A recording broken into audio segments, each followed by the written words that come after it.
이 이야기는 방송인 김재원 아나운서의 삶을 통해 하나님의 은혜와 회복을 증언하는 간증입니다. 김재원 아나운서는 오랜 시간 KBS 아침마당을 통해 많은 사람들의 삶을 소개하고 위로해온 진행자였습니다. 그러나 그 자신 역시 누구보다 깊은 상처와 아픔, 그리고 하나님의 치유를 경험한 사람이었습니다. 그의 신앙의 시작은 가정에서 비롯되었습니다. 친가 쪽 할아버지와 할머니는 독실한 신앙인이었고 그 기도의 유산은 김 아나운서의 어머니에게도 이어졌습니다. 어머니는 미용실을 운영하던 중 대연각 호텔 화재를 계기로 하나님을 만나게 되었습니다. 그날 그녀는 직원들과 야유회를 나가려다 사고를 피해 살아남았고 이후 깊은 죄책감 속에서 예수님을 만나 큰 감격과 회심을 경험하게 됩니다. 그 후 어머니는 늘 창문을 열고 예수님을 외치며 기도했고 김 아나운서와 함께 버스를 타면 옆자리 사람에게 복음을 전하곤 했습니다. 그는 어릴 적부터 그 모습을 자연스럽게 보며 자랐고 교회와 말씀 속에서 신앙의 뿌리를 내려갔습니다. 그러나 그 행복은 오래가지 않았습니다.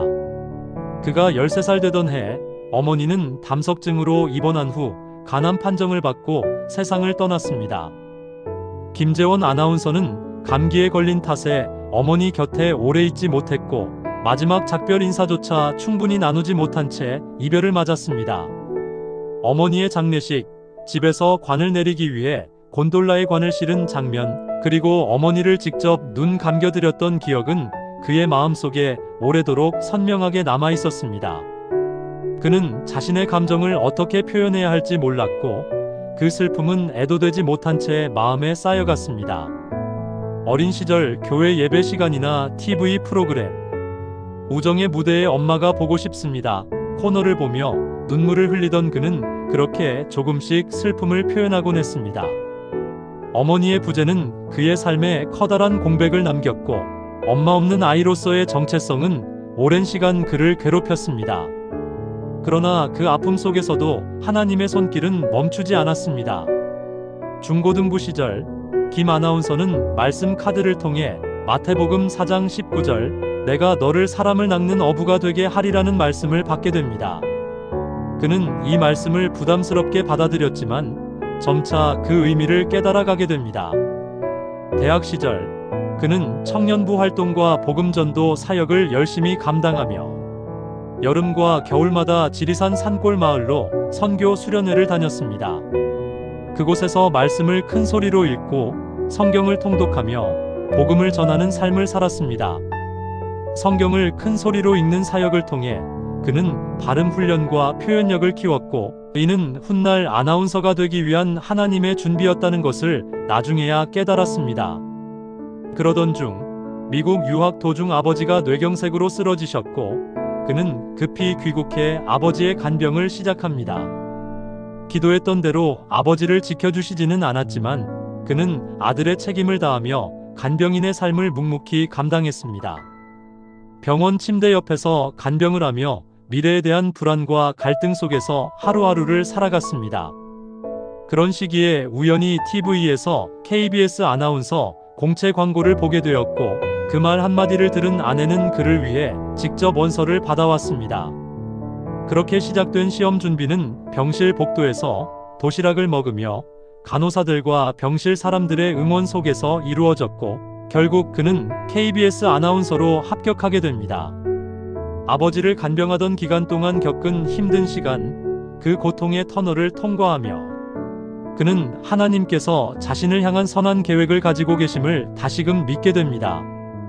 이후 그는 사랑의 리퀘스트와 같은 선한 영향력을 전하는 프로그램을 통해 하나님의 사랑을 실천하며 살아가기로 결단합니다.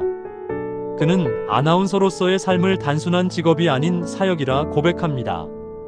자신의 말 한마디가 사람의 마음을 울리고 누군가의 삶을 바꿀 수 있다는 것을 알기에 그는 방송을 통해 하나님께서 주신 메시지를 진심으로 전달하고자 노력합니다.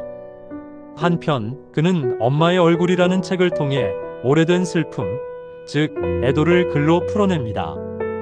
어머니의 죽음을 충분히 애도하지 못한 채 살아왔고 아내의 장모상 앞에서 아내의 슬픔을 보며 자신의 감정을 다시 되돌아보게 됩니다. 그 책을 쓰는 과정에서 그는 과거의 슬픔을 정면으로 마주하고 마침내 애도를 시작하게 됩니다. 그는 말합니다. 어머니가 떠난 이후 45년을 살아왔지만 여전히 그 슬픔은 내 안에 있었고 나는 그것을 표현하지 못한 채 지내왔습니다. 그러나 이제는 애도하며 그 슬픔을 하나님께 내어드리고 싶습니다. 그의 삶은 단지 성공한 방송인의 삶이 아닙니다. 상처 속에서 하나님의 위로를 발견한 한 사람의 회복의 여정이며 부족함과 연약함 속에서도 하나님의 은혜를 따라 살아온 사람의 이야기입니다. 그는 자신을 뜨거운 냄비 받침대에 비유합니다. 원래는 쓸모없는 병 유리였지만 하나님께서 불에 녹이고 정제하시고 빚으셔서 이제는 누군가를 받쳐줄 수 있는 존재로 만들어주셨다고 고백합니다. 이제 그는 하나님의 말씀을 전하는 입술이 되어 누군가의 인생을 들어주는 귀가 되어 사람들의 상처를 보듬는 손이 되어 살아가고 있습니다. 그리고 그 모든 여정 가운데 함께하신 하나님을 찬양하며 오늘도 말합니다. 하나님께서 나를 재활용하셨습니다. 나를 다시 빚어주셨습니다. 이제는 내 삶 전체가 그분의 은혜를 전하는 도구로 쓰이길 소망합니다.